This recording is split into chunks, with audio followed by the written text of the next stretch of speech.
The Killers by Ernest Hemingway. The door of Henry's lunchroom opened and two men came in. They sat down at the counter.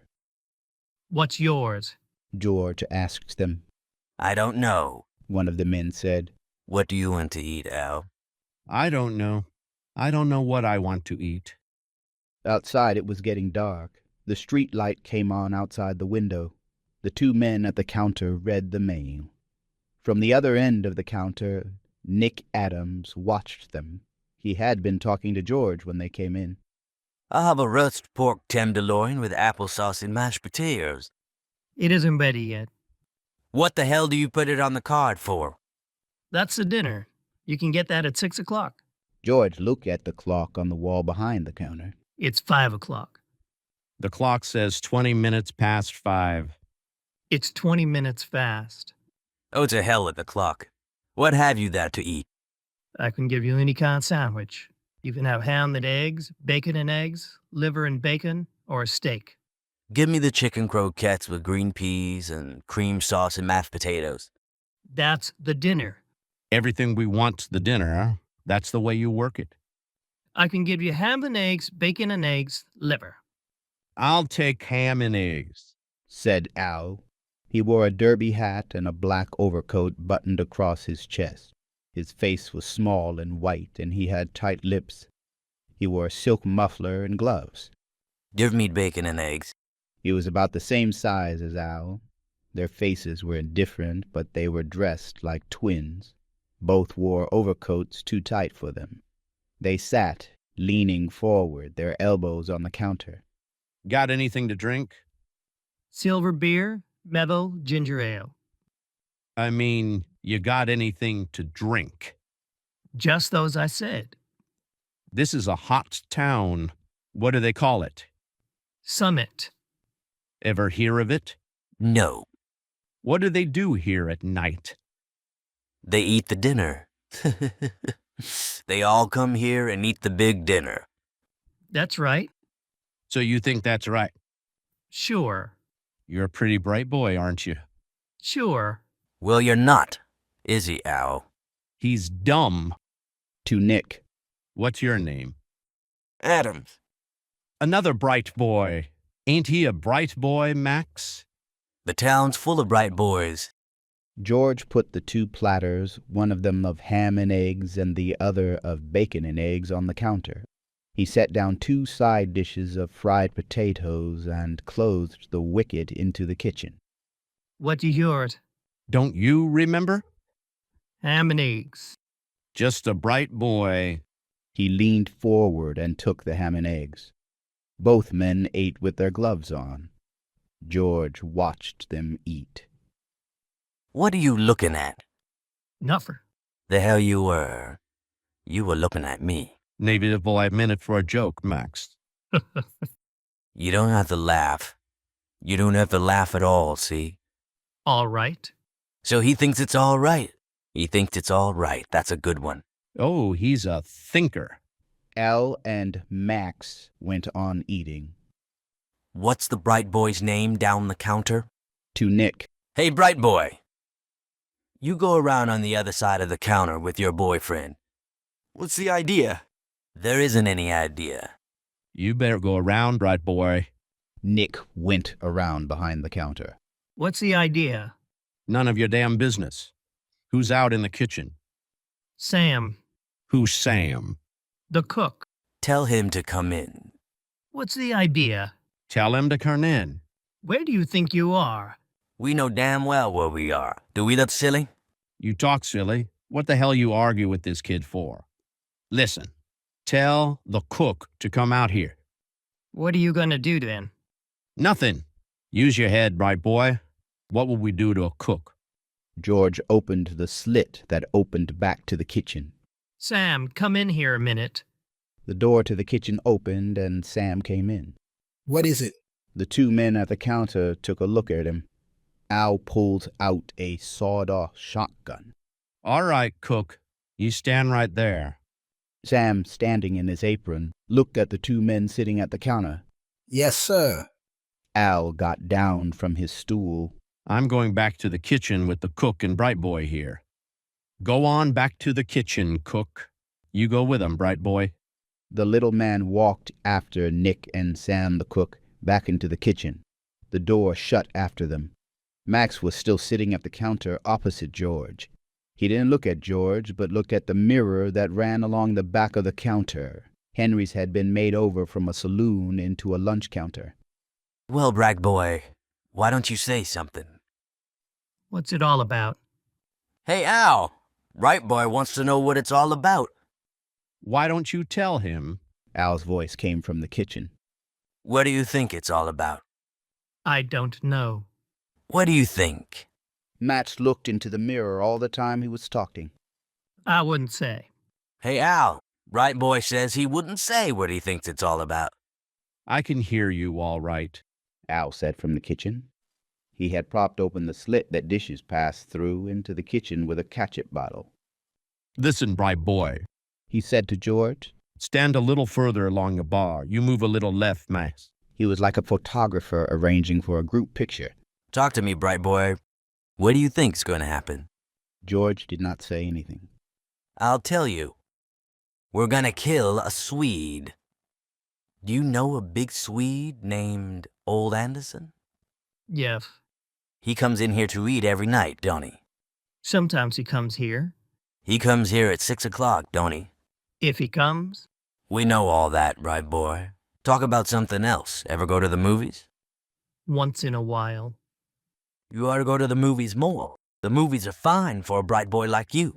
What are you going to kill old Anderson for? What did he ever do to you? He never had a chance to do anything to us. He never even seen us. And he's only going to see us once. What are you going to kill him for, then? We're killing him for a friend. Just to oblige a friend, Bright Boy. Shut up. You talk too damn much. Well, I gotta keep Bright Boy amused. Don't I, Bright Boy? You talk too damn much. The cook and my Bright Boy are amused by themselves. I got them tied up like a couple of girlfriends in the convent. I suppose you were in a convent. You never know. You were in a kosher convent, that's where you were. George looked up at the clock. If anybody comes in, you tell them the cook is off. And if they keep after it, you tell them you'll go back and cook yourself. You get that, Bright Boy? All right. What are you going to do with us afterward? That'll depend. That's one of those things you never know at the time. George looked up at the clock. It was 6:15. The door from the street opened. A streetcar motorman came in. Hello, George. Can I get supper? Sam's gone out. He'll be back in about a half an hour. I better go up the street. The motorman leaves. That was nice, Bright Boy. You're a regular little gentleman. He knew I'd blow his head off. No, it ain't that. Bright Boy is nice. He's a nice boy. I like him. It was 6:55. He's not coming. Your friend, old Anderson, isn't going to come. We'll give him 10 minutes. Max watched the mirror and the clock. The hands of the clock marked 7 o'clock, and then 5 minutes past 7. Come on now. We'd better go. He's not coming. Better get him 5 minutes. In the 5 minutes, a man came in, and George explained that the cook was sick. Why the hell don't you get another cook? Aren't you running a lunch counter? The man left. Come on, Al. What about the two Bright Boys and the cook? They're all right. You think so? Sure. We're through with this. I don't like it. It's sloppy. You talk too much. Oh, what the hell. We gotta keep amused, haven't we? You talk too much all the same. Al came out of the kitchen. The cut-off barrels of the shotgun made a slight bulge under the waist of his too tight-fitting overcoat. He straightened his coat with gloved hands. So long, Bright Boy. You've had a lot of luck. That's the truth. You ought to play the races, Bright Boy. The two of them went out the door. George watched them through the window. They passed under the arc light and crossed the street in their tight overcoats and derby hats. They looked like a vaudeville team. George went back into the kitchen. Nick and the cook had been tied up, with towels stuffed in their mouths. I don't want any more of that. I don't want any more of that. Mick stood up.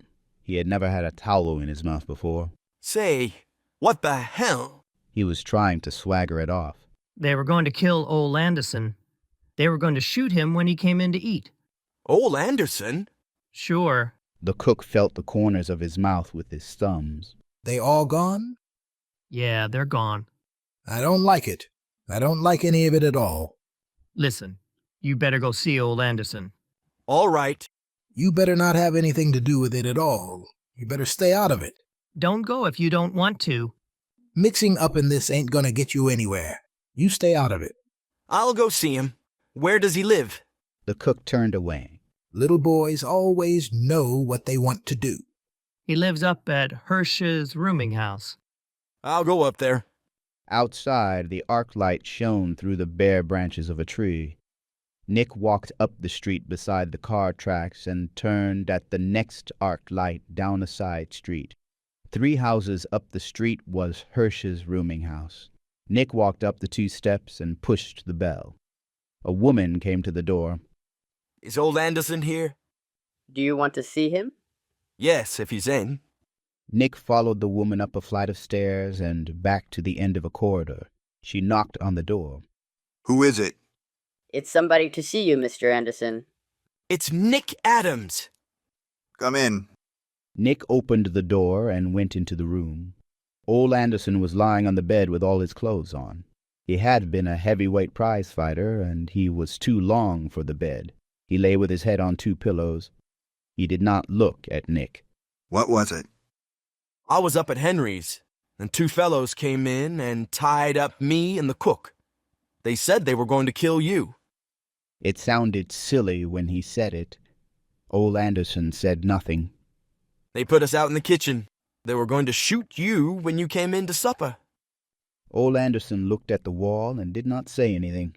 George thought it was better to come and tell you about it. There isn't anything I can do about it. I'll tell you what they were like. I don't want to know what they were like. Old Anderson looked at the wall. Thanks for coming to tell me about it. That's all right. Nick looked at the big man lying on the bed. Don't you want me to go and see the police? No, that wouldn't do any good. Isn't there something I could do? No, there ain't nothing to do. Maybe it was just a bluff. No, it ain't just a bluff.